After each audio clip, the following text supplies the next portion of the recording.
my God, I'm going to start getting emotional now. When you see the person as a human behind the curtain, it's heartwarming because, when you're a fan of someone, they always say don't meet your idols. And by no means am I saying that she's an idol, but it was the dream job.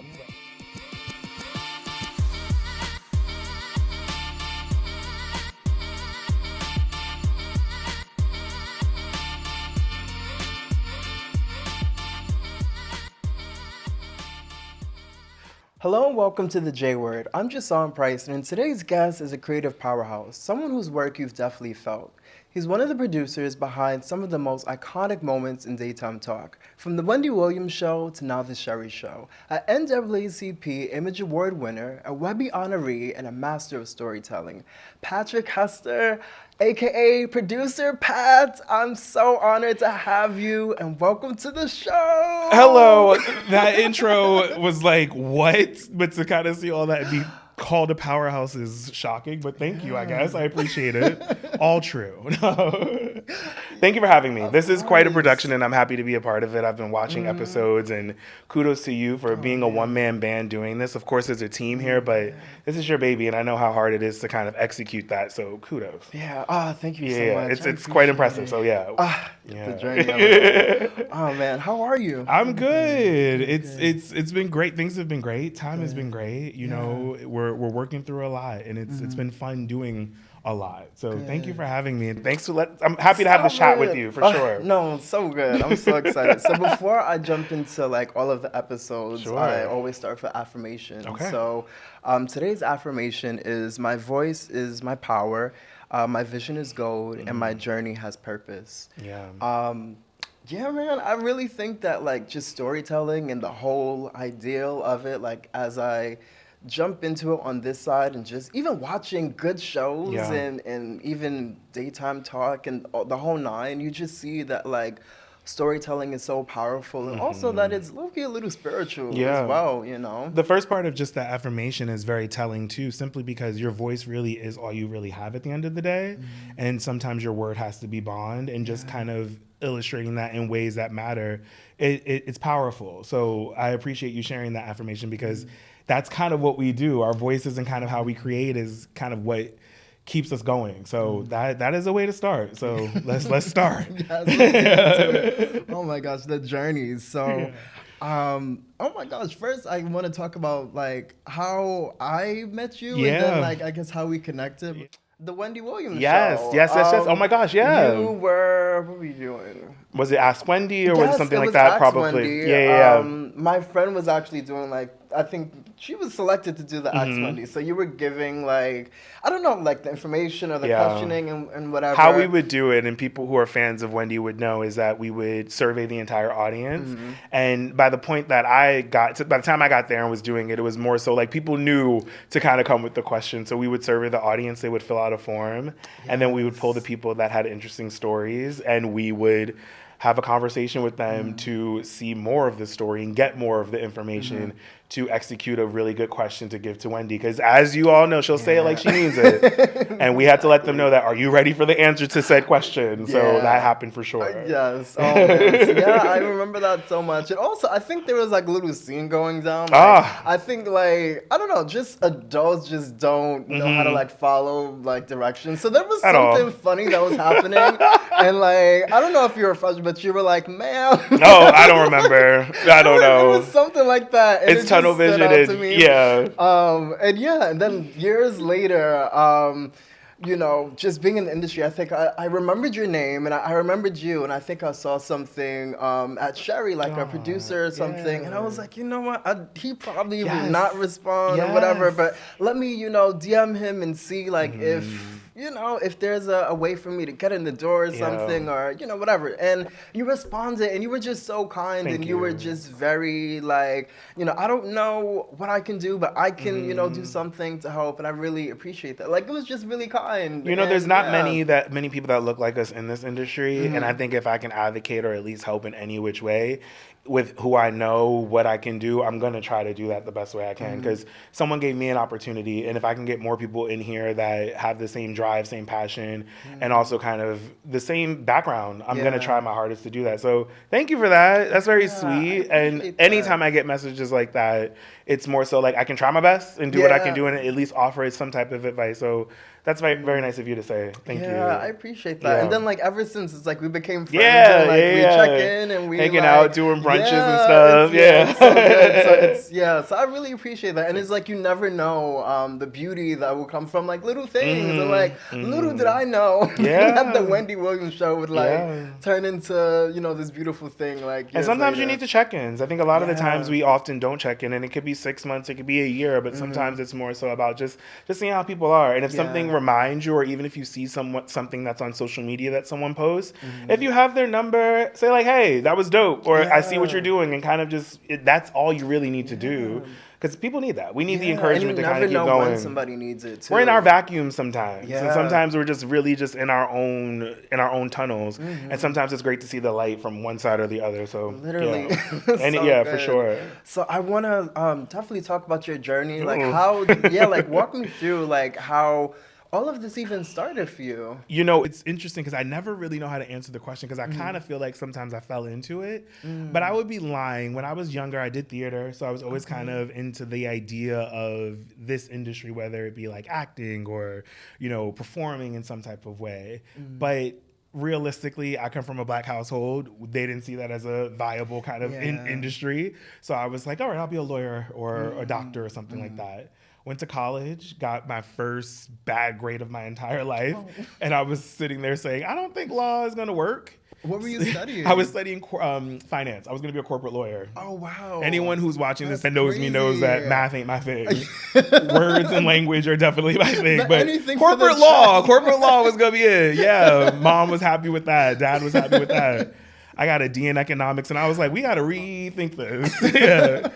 But then I kind of just like, I was undecided for a few years. And then I think it was always kind of in me the idea of like television or movies in this industry.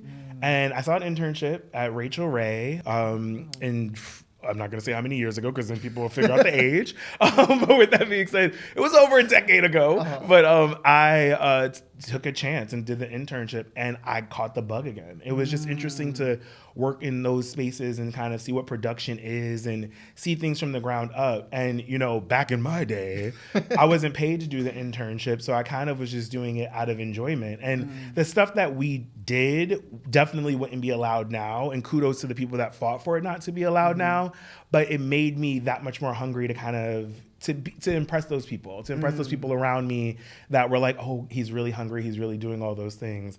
And from then on, I kind of never stopped. It was like internship after internship. Then after graduation, I got a job, and then I kind of just been working since. And it's been about 15 years. But God is good. God is good, and I've been employed. So thank you. Thanks, y'all. Thanks for sure.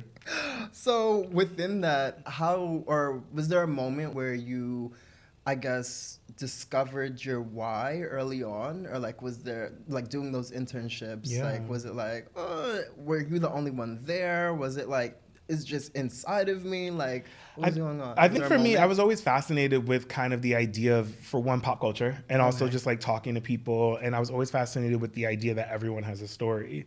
And very early on, someone told me, and this is like a job, one of my retail jobs before I even got into the industry, and I was like 18.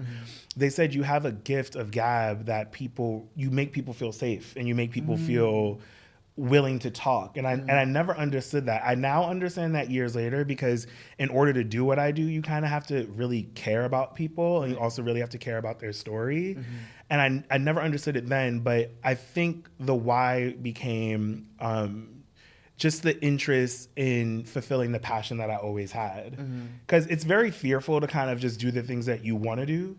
And to be in a place where I'm lucky enough to do what I really love to do, it's a blessing. And not many people get to say that, because it could be very difficult sometimes to follow your dream and to follow your passion. And to be able to continuously do that, that's my why. My why is waking up every day for not the money, even though the money's great, play people more. But it's more so just being able to wake up every day and do what I enjoy to do. And I'm very blessed to have that opportunity to do it. So that's the why, for sure. Within this, you always hear that for people to make it to this place, whether even like on camera, behind the scenes, there's always the conversation about like the it factor and that whole thing. Do you think that the it factor is a thing? Like, is there something that makes someone like magnetic on TV? I would say so. I mean, I think it's definitely changed from when, because, you know, I came into the industry before social media was a thing. And I think sometimes back then it was really based off of connects and based off of conversations that people were having about people. Like, have you heard about this person? Do you know about this person? What do you know? And it's still kind of that way. But I do think that there has to be a relatability factor and an authenticity factor that people have to make an it factor. For me, I think the people that I relate to the most are the people who are authentically themselves, the people that I find relatability to, someone that I'm like, oh my gosh, I know that story, or that reminds me of someone else. It's kind of just that relatability thing that people can kind of tie to themselves, because I inherently think that everyone's a little bit narcissistic, and I think everyone always wants to talk about themselves. So in some way you kind of have to find people that cater to your needs and cater to your wants and kind of soothe a little bit of what it is that you like to soothe. So once you find that, that inherently is a kind of an it factor. When you can do that to multiple people, that's the top tier. That's when people kind of, those are the superstars. Those are the superstars that, you know, have many people that say, I like this person for this, I like that person for that. I do think there is an it factor, because if I would be lying if I said that there wasn't, because not everyone out here is doing it. But I think a lot of the times people need to realize that their it factor is different than the person next to them. Meaning that just because someone got something this way doesn't mean that your path is going to be the same. And just because someone's doing what they're doing, doesn't mean that you're going to do the exact same thing to get to the place that you want. And the idea of an it factor is that, you know, somebody's going to get it. Someone's going to understand what it is that you're doing. What is that Gaga quote? All it takes is one person, right? Out of 99 people in the room. And in some ways, that's really true. All it takes is that one person to give you an opportunity in that shot. I remember when I was an intern at Letterman years ago, there was a woman there. She was the head of HR, and she told me, like, don't take a job here, because they were offering me a job. And she was like, and I was like, what do you mean? Like, I got to take a job? She was like, you have more to give, and I'm telling you that this place isn't the place for you. And I didn't understand it at the time, but she was right. I would have been a job in a mailroom, and it would have been monotonous. I wouldn't be growing. And I have to thank her for not even suggesting that I take it, because I just would have just been there and stagnant. And instead, I was able to kind of put my hands in many different things and take all of those skills and apply them to today. So there's definitely an it factor. Everyone just has to find their own it factor for sure. Yeah. That's so good. Shout out to that lady, because that's so true. I think we all have those kind of people in our lives, or those people, but we may not realize it at the time. Because at the time, especially when we're young and dumb, we're like, they don't know anything. I just want the money and all that stuff.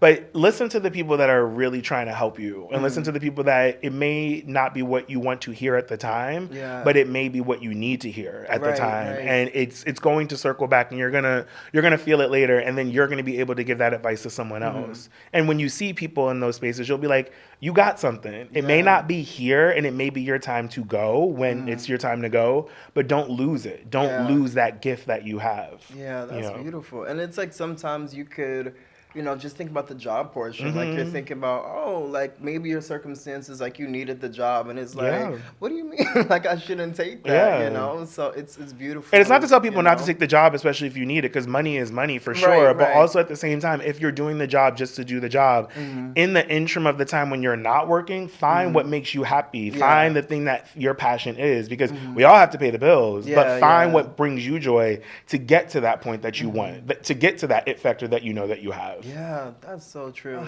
This space is just so interesting and changing so much, and rapidly every day, especially now. Yes, especially with social media and TikTok and just all of the things and how people are receiving the news, just the whole nine. So I feel like a lot of times now what we're seeing is like people's following versus their talent, and it's like now it kind of seems like their following gets them in the room even if they don't have the talent. So do you think that talent still matters, or is the following, like, what is the balance, I guess, between the two in navigating this space, if that makes sense. I think it's twofold. I think that following does count, but I also think that talent is what's going to last the longest. I always say when we have that conversation of talent versus followers, what are we really looking for? Are we looking for something that's temporary, something that's right now, or we're looking for something that's going to be long-lasting and long-standing? Because the talent is what's going to keep you there forever. The following is just going to be something that keeps you there right now.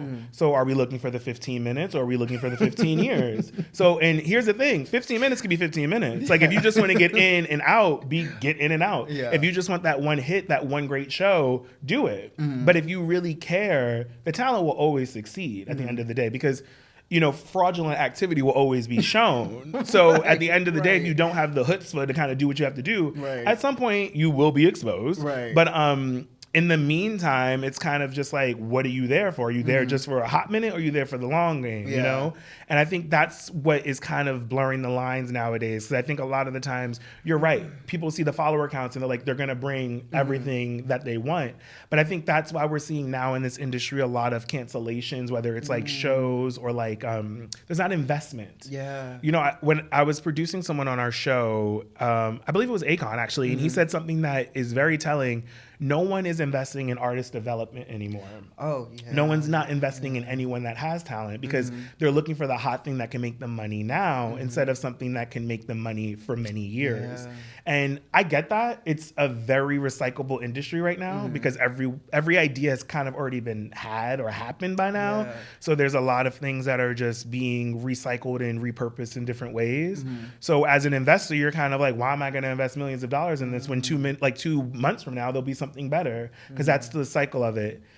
I do think it's going to get back to what it was kind of when I was starting. I think it is going to eventually get back to that place. As far as like original ideas? Yeah, like I do think I think it's going to get back to that place. But I think the difference is we're not going to need the big firms anymore, because we're going to start investing in ourselves. We're going to start doing things like you're doing here, like doing our own things and kind of investing in that and cultivating our own following, which I think is the long game, because that's what those are what people stick for. Those are the people that are going to be there from 5 years, 10 years, 15 years, and you're still going to be the number one queen of rap. Not mentioning anyone, but that's what's going to happen. But that's what's going to happen. But you have to cultivate that fan base. You have to cultivate those people that want to support you. And I think a lot of the people aren't doing that now. It's like, I have all these followers, because heavy is the crown. Everyone that you have those followers are ready for the fall. And it's sad to say that, but when you don't cultivate authenticity, people don't even know who you are. So you don't even know your followers at that point. So what is the relatability factor? It always goes back to that, for me at least. Yeah, no, you do definitely have to check in and create that space. I really do hope that we get back to I think we will. Yeah, because that's where it thrives, Like, look at Insecure, look at The Game, look at like all these shows that are just like classic, But we all have to invest and also support those things too. Because I think a lot of the times we're not supporting a lot of original ideas, and that is what people are seeing. So they're like, if an original idea isn't making money, why would we invest in it? I have to shout out our Black people this year, because it's been a Black renaissance again, and we always seem to have one every 5 years. But these last 8 months of just like content that's been coming out that is for us and by us, we've supported. One of them, Days, Sinners. There's multiple sources of things that people are investing in. And we're finally at that place, and it may be due to the state of the world, where we're just like, we're loving on each other and we're sticking with each other. And if that's what it took, kudos to us. Kudos to people investing in the content that they want to see, because I want to see me on TV. I want to see this story. I want to see all that stuff. And we still don't have that yet, Hollywood. So invest in those people sharing those stories of people that look like us and telling our stories that aren't just yes queens. Like, that's not everybody. So there's that. We need diversity 1,000 in all aspects. For sure. And we're not monolithic. We're all different. Exactly. Yeah. I guess, what was the journey like that led you to even working on the Wendy show? Well, Wendy was always the dream. I'm from New York. I listened to her on the radio, and then I was one of those fans that always watched the show since the 6-week sneak peek. Oh my gosh. So when I got into this industry, because when the 6-week sneak peek happened, I was just starting interning, so I didn't know what was going to happen with the show. But then when the show got picked up, I was like, oh my God, I'm going to work on that show one day. Like, one day I'm going to try to work on that show. And I've always heard of like opportunities and jobs opening and everything like that, but it wasn't the right time. I either missed the opportunity, I didn't submit my resume out of fear. It was a whole bunch of things. But I grind. The thing is that there's a lot of coffee that I got. There's a lot of like crap that I had to take from a lot of people just to get where I got. It doesn't make it right, nor does it make it fair, but I do think that made me a stronger person in certain regards. It also made me a harder person on a lot of these younger people that I see now, because a lot of them kind of get it a little bit easier. And that's not to negate that they shouldn't. It's just more so that I think a lot of the times people want to do this, but they don't really want to work. They want to work. They just want to, like, to hear things from like a 20-something-year-old, like, oh my God, I can't wait to be a producer in a year, not understanding that that's not really how it works. Like, it took me years to get to where I was. And it's not to say that your time won't be shorter, your time won't be longer. It's just that you really have to work. Yeah, you have to do the work to earn it. Because when you earn it, then you'll be that much happier with it. And appreciate it. For sure. Do good work too. So it really kind of was just like working in the industry, making connects. I worked in LA, I worked in Chicago, I worked in New York a lot. So when you find those connects, you start kind of hearing the rumblings of like what's happening in the industry. So when I heard of an opportunity happening at Wendy, I was working at the Chew at the time. Oh, that was such a good show. It was a very good show. It was a very good show. I saw that live too. It was great. Yeah, it was so really good. Yeah. The tasting table was amazing. All those hosts were really great. Good show. But it was my time to go. I was there for many years and I didn't really see any growth for me there. And I kind of was like, maybe it's time for me to kind of see other opportunities. So I made a lateral move and heard that they were looking for an AP at the time at Wendy. And I applied. And I went on an interview and I think I crushed it because I got the job. And within a week, I was hired. And then I did my 2-week notice, let them know that I was leaving. And then I got at Wendy. And then it was crazy because it was always the dream. And then when I got the dream, it was like, oh my God, like, what do I do with it now? And I just had fun. The thing is, I think a lot of the times people don't understand talk television is a very difficult thing because you're really doing a lot of groundwork and then building it up into something. So a lot of it is an idea that you come up with and you're executing it in its entirety. You're talking to the art department, you're talking to set design, you're talking to directors, you're talking to editors, you're talking to every aspect of everything every single day, essentially, because every show is different. So to be at Wendy and kind of like love the show, love the pop culture aspect of it, and then have your ideas on television and your stuff, it was a rewarding moment for sure. And it was great. It was great. When I got there, I kind of was like, well, we did it. We did it, Joe. We finally got here. Oh my and now let's just have fun. And it was amazing for sure. Did you realize, like, being a part of it, that you were a part of something? I mean, I'm sure like prior, but I know like being on the show, it definitely evolved so much, and there were so many like iconic moments, of course, so many funny moments. So being in it, did you realize that you are making history and just like a part of that? Because sometimes we're so wrapped up in stuff that we don't even take it in. I think what you just said is kind of what it was. I think we look back at it now and realize those historic moments. I feel like now, of course, with everything that's in the news, there's like this renaissance of Wendy. So seeing old clips and people and seeing the response of things, I think we knew at the time that we were shaping something, but to kind of see, it's always, that saying is always like, you always remember it when it's gone, right? To see all those things and just to kind of see like, wow, we really were doing some crazy stuff and we were like really shaping kind of narratives, and to know that you could change the course of pop culture with just one story and to kind of coordinate that and kind of facilitate that was fantastic. Like, I used to do the inside scoops when I worked there. So I would be getting like the real deep stories with, our legal analyst or our expert there. And then we would shape those stories together. And then I would tell her like, my opinion maybe be this. And then she's like, oh, that's good. I didn't even think about that. So it's to just know that was kind of how things were kind of shaping, and then you can kind of be like, oh my God, I kind of like moved the story along and now there's a different headline and now someone's talking, you're like, well, there's that. Y'all should just stay at home, celebrities. Don't do anything. For sure. Oh my gosh. What was your favorite, I guess, Wendy moment? There's too many to name. I mean, one of my... one that makes you smile or something. I don't know. I mean, it's kind of just some of her Wendy-isms for sure, but I guess pop culture-wise, one of my really good friends, because I didn't do Hot Topics. I didn't work on Act One. I did everything else on the show. I think one of my favorite moments on this show, for me, I didn't necessarily work on it, was when we used to do charts. And one of my best friends that I'm now, like, she's like my sister, my wife, I call her my work wife, and she's my wife for life. She came up with this really good idea of like making charts of like Future, for instance, or like, or doing like the feuds and stuff. Yeah, like not even just the feuds, just kind of like baby mamas, or like if it was, and it's just like those cheeky kind of camp things that always made me laugh. And I don't know if it was her, but someone on that team did this whole thing where it was like a credit roll of someone who they're feuding with. Yes, and that was absolutely hilarious. And I think what people don't realize is that I secretly say that everyone that I worked with, and I'm still kind of working with them now at Sherri, we're comedians. Because the thing is that we all want to laugh and we all have so much joy and light in what it is that we do. And I always say the Wendy show was a little engine that could, because we were like, we were like the stepchildren of daytime. We were the ones that people were like, I can't go on that show because she's going to talk about me. Or if I'm on that show and I'm dealing with drama, it's going to be brought up.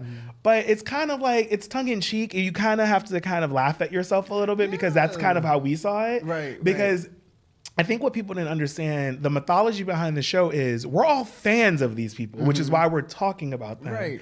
And sometimes it could go a little harsh, but it's also kind of what people are thinking. And we're just saying all of that. And I think that was the fun part of it all. That was the fun part, was making those moments of like seeing the credit rolls and then that getting picked up on TMZ or seeing an article in another outlet that is utilizing our clips, that's utilizing our clips. And that's always fun. And, some of the celebrity guest interviews were fun as well, but those were always great. But if something was going on, we were going to talk about it for sure. I think one of my favorite moments watching, so many, but I think when she was like, deaf to all of them. So many random moments. Those were COVID days, baby. Those were pandemic days. That's when we were in the audience and we were like. Oh my gosh. And also, like, she gave you the ultimate shout out about your personality. Oh my gosh, yeah. Your energy and how great of a person you are. To quote her, she said, Patrick, wherever we go, we do it together. How did that, like, make you feel, like, professionally, of course, because this is the dream, but also, like, personally, because this is Wendy Williams, I'm going to take the professional out of it because I think it was kind of one of the moments where I believe I got emotional when I heard it. And I kind of get emotional now, but I'm not going to cry about it. It's just kind of, I think sometimes, we could use Wizard of Oz as an example. Like when you see the person behind the curtain, oh my God, I'm going to start getting emotional now. When you see the person as a human behind the curtain, it's heartwarming because, when you're a fan of someone, they always say don't meet your idols, and by no means am I saying that she's an idol, but it was the dream job, right? So then to have a space where we're able to break bread outside of the office and go to a restaurant and just kind of have a conversation and see the humanity of like, this is just a normal person, just like my friends, and it not be anything other than just like, hey, you're here, we're here, and we're relating on a level. I wasn't even expecting that to even happen. So then when that was said, it was kind of like, oh my gosh, wow, like I'm seen and we really had a good time. Because, I think any of us in those situations, you're not necessarily cognizant of what you say, but Wendy had this really great way of just like making you feel like just be yourself. Because, come one, come all to, the crazy circus ball or whatever it is. And that felt great. I think it felt really, it was a moment. It was fantastic. I posted it on my Instagram and it will live in, the world forever in history of the show. And it was very sweet of her. And she did that a lot to a lot of people. And I think it's always great to know that you're doing a great job. And that's why I always advocate for people who are bosses or supervisors. Just let people know that they're doing a good job. You don't lose anything by telling people you're doing great. You don't lose anything by that. So don't take that away from them, especially when they're doing a great job. And it also doesn't negate anyone else's job. Because I think oftentimes we have this like jealousy thing with each other. Just because one of your coworkers is getting a shout out doesn't mean that you're doing anything less. It just means that they're getting a shout out because they did something great. And you should shout them out too. Be supportive. We're running the race together. We're not opponents. We're running it together. If anything, you're being passed the volley. So be happy that someone on the team is helping you get there as well to the finish line. Yeah, but it was great. Thank you. Every time I start up, I'm like, oh my God, that did happen. Oh, crap. Yeah. And I think it just goes to show, because I think that's why I gravitated towards you so much, because you're just like so authentic and in a lot of these spaces and a lot of these rooms, the energy is very off. The people are very off. And there's a lot of just, I don't know. I guess, I don't know if it's, I mean, everything is layered, right? But I don't know if it's a lot of walls, but just a lot of people just aren't authentically just showing up as themselves. It could be insecurity too. I often say that a lot of people in this industry, and I can say from just being in spaces where there's some A-listers, a lot of people are very insecure, and a lot of people are very, imposter syndrome is a very real thing. Yeah. I think we all have it, even if I think we have it in different variants for sure. But I think all you can do in this life, and I think it's because I grew up faith-based for sure, is live your authentic life and just show up as who you are. And if people like it, they like it. And if they don't, they don't. Because at the end of the day, you're the one that has to go to bed and sleep with you at night. Right. So what does it give to be mean or nasty or discredit someone? Or what does it do for you to not be joyful to someone else? Like what do you gain by not being kind to people? And I think, nice and kind to me is two different things, because I think kindness is something that is inherently in people and they choose not to do it. Being nice is also a choice, but I don't really like that word nice because I feel like it just doesn't work for me. It's like I just like the word kind because in general that's an authentic feeling that I feel like is within people. Right. But people make a choice every day. Yeah. People make a choice every day they wake up to be kind or to not be. And you are right. There are spaces sometimes where you feel kind of that energy and all of that. And I often say when people have that, go with that feeling. If you feel some type of way about something, that you have to go with your internal gut and what you feel. And it doesn't mean that you could be wrong, but also go with the feeling that you're feeling at the time and move accordingly for you. And that's what people don't understand as well. I think a lot of times, especially in the space that we're in now, how people deal with things is how they deal with things. True, and oftentimes people make how people deal with things how it's like it's about me. Yeah. And it's not about you. How you choose to heal, how you choose to forgive or forget or whatever, that has nothing to do with me or anyone else. It's how you choose to deal with it. Deal with it. How I respond to that is how I respond to that. But don't be mad at someone for how they're dealing with something. Right. And if you choose to remove yourself from a space, that's often what you have to do too, and that's often what you should do. Yeah, you really got to navigate. But shout out to you for, again, showing up authentically. And I think that's really has been an addition to you being just at the level that you're at, and just that's why success and good things follow you. I will say this, it was a learning curve. I mean, like you get misguided by this industry sometimes thinking that you have to be competitive or you have to kind of be like the only one or you have to kind of step on the person next to you.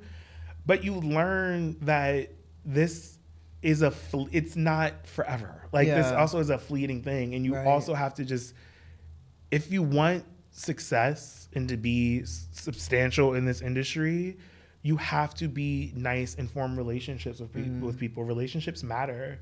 And people are going to remember the kind person over the person that does a great job and is an a-hole. Yeah. They're going to remember both of those things. Right. And this industry is a roller coaster, baby. You could be here today and then tomorrow you could be asking that PA that you were mean to for a job. Yeah. So be nice to everybody, from the intern, the janitor, to the executive producer, to the showrunner, because everybody is going to be in a space where they're going to need somebody in this industry for sure. Yeah, it's so true. Oh my gosh. And free Wendy. Oh my gosh. That is, I wish her well for sure. A lot of the things that we're seeing, and often, and also to my media professionals, like, stop putting cameras in her face. Let her do what she has to do. And I know that everyone wants to scoop, everyone wants the story, but respect people sometimes as well. But I'm wishing her well in anything and everything that she wants for sure. Ditto. I need her free ASAP and in the streets living her best life, But what I do love about her journey and just the whole thing is the way that she's been able to, even with talk, just kick down doors and to really create something so dope. Yeah. There's only one. She's one of one. There'll never be another for sure. Yeah. It's so, especially these days, you know, so it's so beautiful to see. And she paved the way for something new, you know, the Sherri show. Yeah. So, like, with that transition, was it a lot of pressure to, like, transition into, creating this new show and the concept and just, the pressure? Because it's like, I was on this show and the people, it's like, it's just a lot going on. So what was that like for you? I mean, pressure, yes, but it also was a little, I think we had a year, because, we did a whole season with just a bunch of guest hosts because Wendy was dealing with what she was dealing with. And I think throughout that year, it was a slow burn, but also a process for me, at least, of like kind of mourning what once was. And it was very unfortunate. I will always stand by. It was very unfortunate what happened and how it all came out. But I think the pressure was creating something new in a space that was occupied by someone else for a very long time. From the very beginning, I always said that there are two different shows, there are two different women, and they both deserve spaces in this world of talk. And I think for me, it wasn't pressure. It was just more accepting and enjoyment of something brand new. Because for so many years I was doing one thing, and now we have a host and a talent that wants to do something so different and gives us the opportunity to do it. And working with Sherri, she's always such an advocate for let's do it. Let's try to do it. I want to do that idea, and let's throw everything at the wall and see what sticks, because we have to do that. Like, and she always says she wants people to fly. And for so long, I think we weren't in that space because, you know, Wendy was easy. It was kind of just like the same old. But then to get new energy and get a new space and get such a joyful energy that wants to do everything, it was quite rewarding. And I think I will stand by this, and I will stand on this hill. I became a better producer, and I also grew in this industry because of Sherri, because she allowed me to be me and hear me. And there's not a lot of people in her position that would do that, because they come with their own interpretation of what they want to do. But to be open to ideas and to hear other people, that is such a commendable quality. And to be the talent that has the name on it and do that, baby, kudos. That's for sure. Beautiful. And I'm sure she understands too, because like she's been through her own journey and she's been through the highs and lows and like, you know, all the things in the industry. So it's beautiful to see her like have this space and to, you know, do something cool with it. She encourages people every day, from every single person. And she's the person that when something really good happens, she'll tell you in the moment, like, that was great. That's a really great job. And if she doesn't in that moment, you're going to hear it by the end of the day. And she's always present and always reticent in doing that, and I think a lot of people don't understand that goes quite a long way. To this day, my favorite episode thus far is the Halloween Renaissance launch. It was so like, it was, can we talk about that? We can. And how that came about? Was that one of the things that you brought to her and she was like, I can't take credit for the idea, but I can take credit for the execution. I'm a big Beehive fan. Sherri went to the concert and she was encouraged and motivated by what she saw based on the Renaissance store, and she said she wants to do that for Halloween. And then when we got back that season, it was season 2, so it was a few years ago, she said she wants to do it for the Halloween show. And everyone knew that I was a Beehive fan. I've been every single show. She's taken thousands of my dollars, and she will take thousands more. But I was told that she wants to do it, and I was like, okay, we're going to do this from top to bottom. And I broke it down execution-wise and everything. I worked with every department. Shout out to our wardrobe team, because, you know. It was so good. Thank you. The detail of everything. And even our art department, because every single person, even if they're not a part of the Hive, they're a fan, and they all understood the vision of what that concert did for the culture, for the community, and everybody. And then even just like being there and speaking with every department and just hearing what they wanted to do and how they wanted to execute everything, it was a really great moment for the show. And I think, bar none, and I'll say this to the end of days, it was the best Halloween show that any talk show has ever done. It was and really I know there's been many a talk shows, but no one will ever top that. Like that means y'all should have shouted us out, but whatever. It's cool. It is what it is. It was y'all didn't see the vision. But shout out to the team. You have to say shout out to our showrunner, Nita Wynn, who was our showrunner at the time. She really had a good vision on all of that. Shout out to all of our team there, our executive producers as well. It was a team effort. And I'm happy that they trusted me to oversee it and kind of supervise it, because I had my hand in all of that. And they trusted me to the point that they were fine with me kind of like executing and coming to them with everything. Even from the music, even from like, the stock music that we had to use because we couldn't pay those things. It was a collaborative effort. You know, our art director, Michael Lee, found some songs that really worked and sounded like the originals the best way that we can. He got all the dancers, and I was so happy that he did all of that. He got our little Blue Ivy, and we really executed it really, really well. And so good. That was one of the proudest moments of my career, and that will always be something that I'll be like, yes, we did. Man. And it was, and kudos to Sherri. She came to all those rehearsals for the dancing. We did all of that. Yeah, Welly Sinclair III and Chanel got all those outfits and found designers that found like mirrored outfits for all of that stuff. My gosh. It was a team effort from top so to bottom. Detailed. Our director at the time, Dean and Eden and his team, they had their ideas with lighting and shots and how they wanted to do everything, how we did everything different and shot it differently than we shot the regular show. And then to do that and then just go back the next day and do more shows, baby. Dean did it. There's a lot of good moments like that. And with the Sherri show in particular, is like the detail. Like when you guys do stuff like that, the detail is really there. Like even was it this past year? I think you guys did like the Met Gala. Oh yeah, I did that one too. Yeah. The Met Gala. That was cool. There's like a lot of like good moments. You can tell like when there's a lot of intention, a lot of stuff behind it. I think what it is that I think sometimes people need to understand that it's not just one person's job to do everything. Yes, it's great when you have the helm and you're the leader, you're the showrunner and everything like that. But to hear everyone's suggestions and ideas and kind of execute them, but also providing a space for people to be heard. Because a lot of the times you may disagree with someone, but it doesn't mean that it doesn't have to not happen. It could be like, I can see your perspective. Like, how can we make it work in this way? Or how can we find a middle ground that works for both of us? Because I want to do it this way, you want to do it this way, but both could work. So how can we find it together? And I think a lot of the times you have to provide space for collaboration to happen. My favorite thing to do is for someone to come with an idea, and it may not be the idea that we end up with, but at least it's some groundwork, and we can be like, oh, why don't we add this? Why don't we add that? And then now we have something. Because I think a lot of the times, and as we spoke earlier, we're in our own vacuum sometimes, and we're only thinking that we're doing it alone. When there could be someone on your left and your right that could be like, hey, I'm giving you a life raft. Like, I'm helping. I'm here to help. Just ask. But it's hard to ask because sometimes because what comes with it? All the glory, obviously. But sometimes it's okay to not just be the only one doing it. Because there's space for everybody.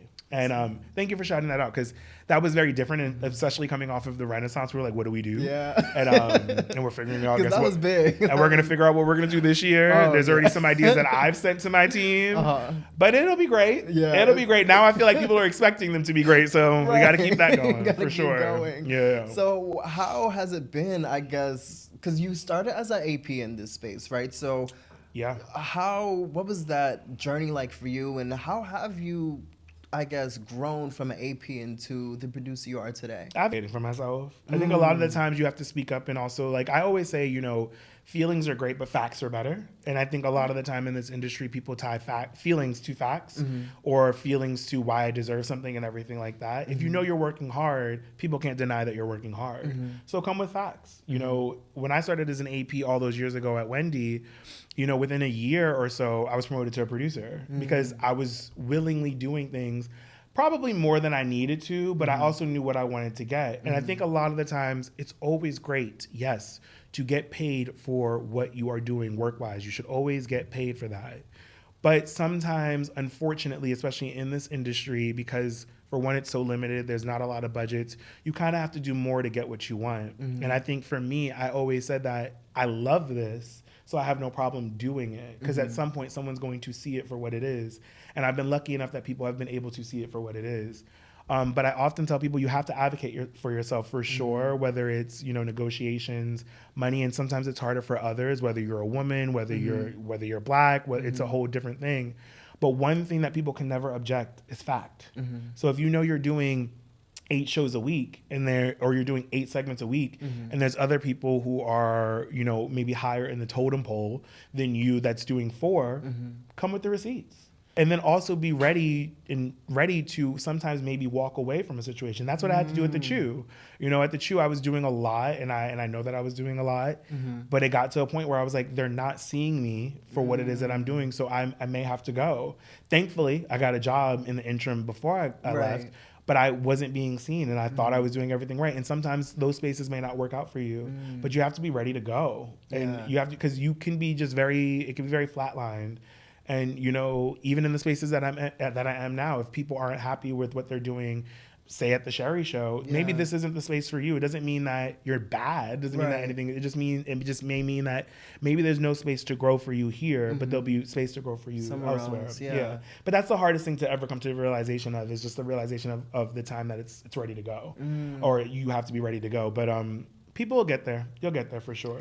What is your vision, I guess, for the future of daytime talk and just television as a whole? I think everything's going to become more digital for daytime talk. I think we both grew up in the sense of like linear television, where you're flicking the channel. But appointment TV for daytime is long gone since Oprah days. So I think sometimes we kind of have to go into those spaces of like podcasting, like what you're doing here, or finding outlets where you can still do talk just in spaces that are more readily available to people.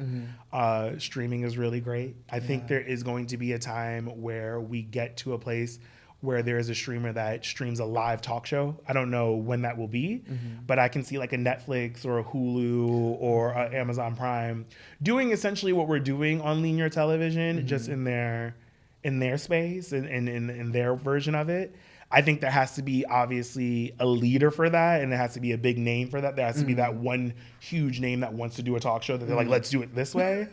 But I think that's kind of the future on it all. You know, everyone keeps saying like Keke Palmer needs a talk show, but I'm that baby Keke Palmer podcast is doing really well, and also it's a smaller. She did have a talk show at one point. She did, but also like you have to realize too, it's a smaller team. It's not that big of a budget, and people are looking at that. You want to get more bang for your buck. A talk show is a multi-million-dollar investment, and if you're multi-million-dollar investing in something that doesn't work, that's just a loss.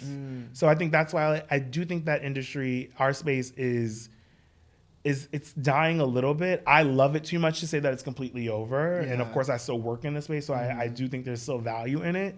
I just think that a lot of the people who've been doing this for for 30 years need to let a little bit of the younger people kind of like advocate and kind of show them what we have to do now. Right. Because there's a lot of people who've been doing this forever that aren't leaving, and it's kind of like it's okay to retire. Yeah, it's okay to retire and let these new younger people come in and kind of do the things that we need to keep this space alive.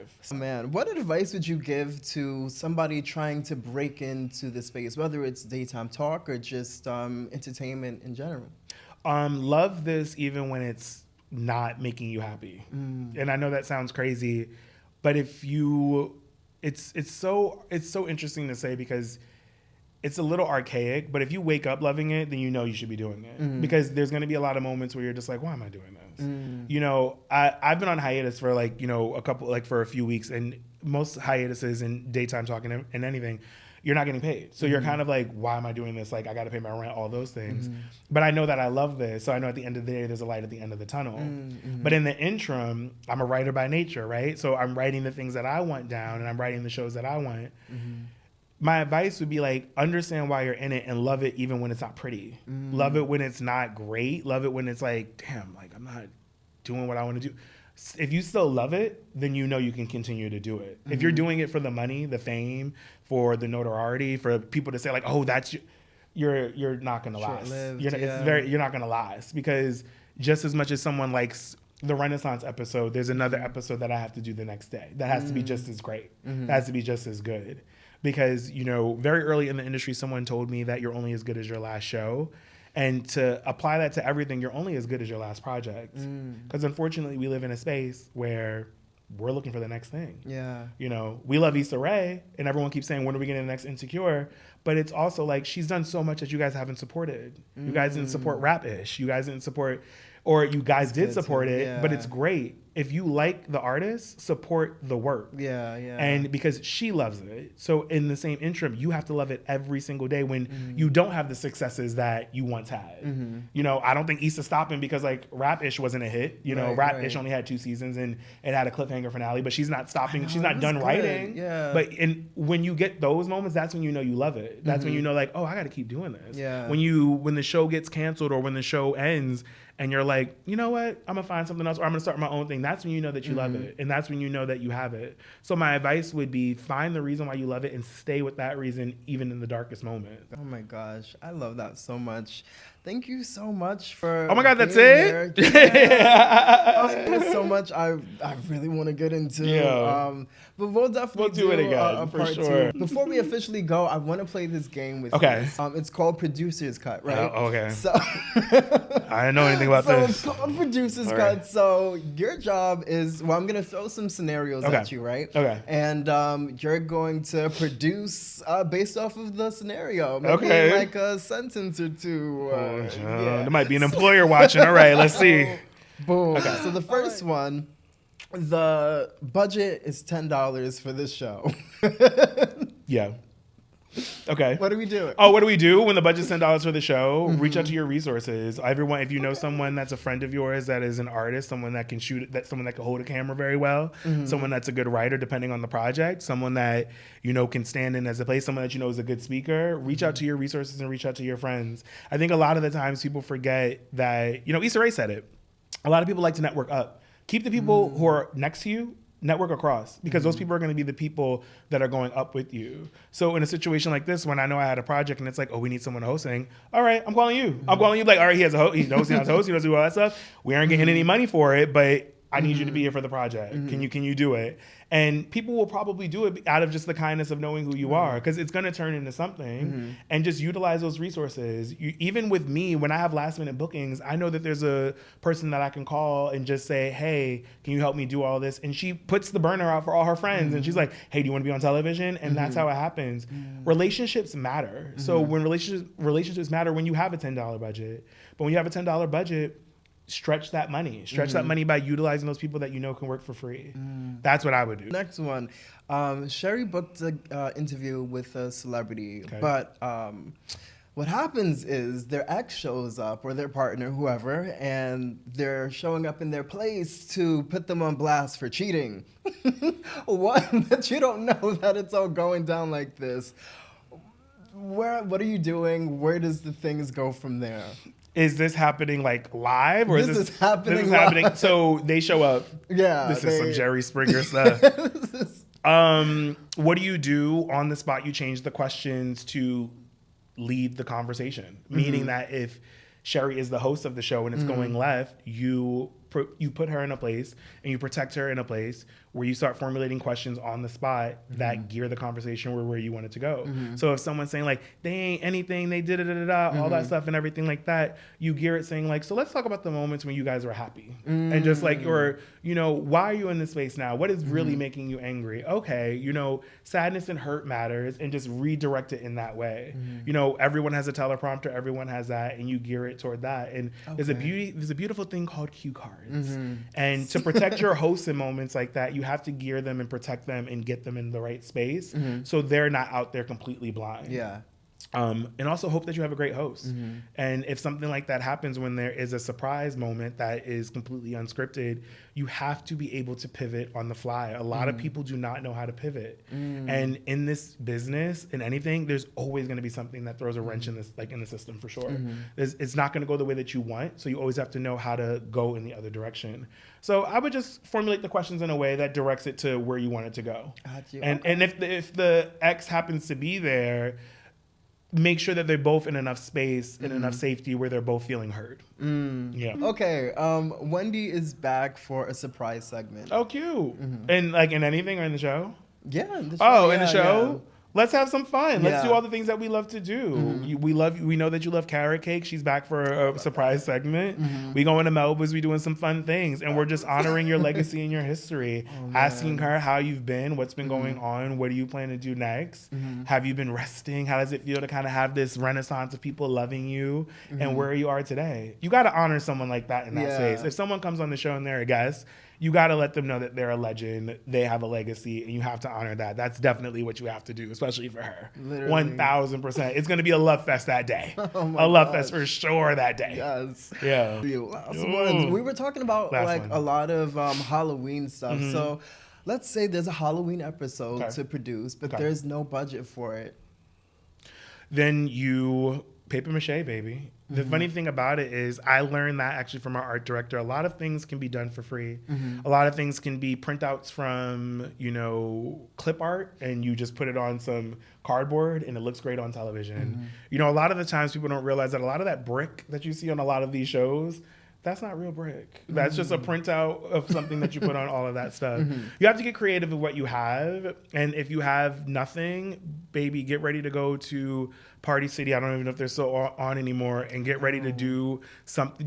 Get ready to do a luau. You know what? Love Island was the most popular show this summer. We're putting sand. Everyone's coming to the villa. Gosh. We're gonna get a bunch of little palm trees that are inflatable, and you could just throw on a nice dress because that's what they do there. And guess what? We have a Halloween show. You're getting a text. We're making the Love Island episode happen. God, get a little bit of sand, and it's easy, simple, nothing that's really too crazy. Yeah. It's one of the most popular things. It's very culturally relevant. People understand the reference. And guess what? We'll have someone speaking a British accent as someone's walking slow, and then someone will get a text. And it's everything that we already have, just elevated to a different way. Yeah. Change the lights a little bit. It doesn't require much. We're in the villa, guys. Love Island episode done. Happy Halloween.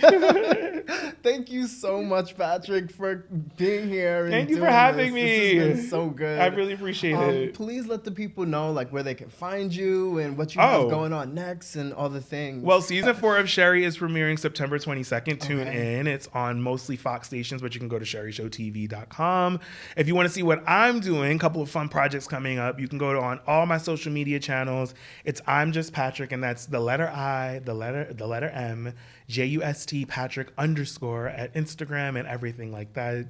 What is it, X now? X and all those social media platforms.